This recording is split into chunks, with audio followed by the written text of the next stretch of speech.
and eventually we ended up in Dunblane, Scotland. And while we were in Dunblane in Scotland, we were training for an attack on a foreign country. We didn't know which country, but we were preparing for it.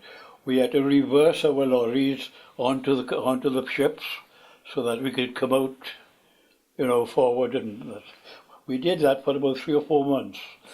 And on November 1942, the regiment left Dunblane to attack North Africa, and they went to Algiers.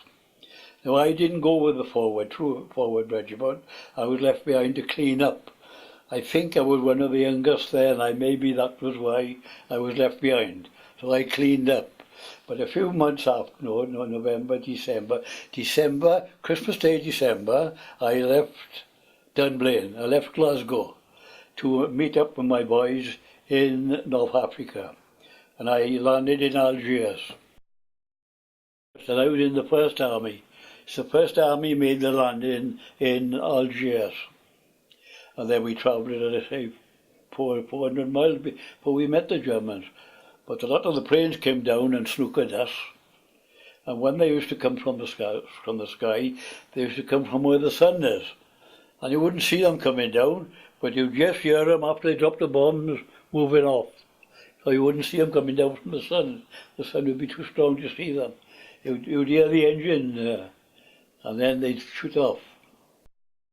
We'd jump anywhere, and sometimes we'd jump in a minefield. We just pull the lorry up, jump out, and perhaps there'd be all cactus there. We'd be diving into the cactus. Very, very often we had to be cleaning our backside with cactus. We had very little air support.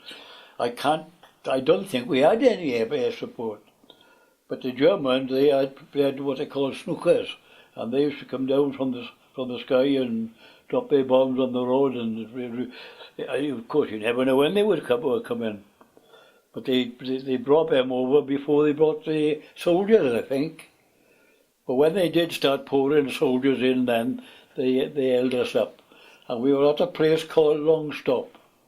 And we could see Tunis from there, which was roughly 15, 20 miles away. But we were held up there for a long time. The Germans held us up there. Eventually, of course, we took Tunis. Then the 8th Army came up from the desert, and we met in Tunis, the First Army, and then the First Army then went into the 8th Army. And while we were there, we had a victory parade. So all the girls were kissing and hugging us and throwing us bunches of flowers, and that part was great. And from there, then we went to Sicily.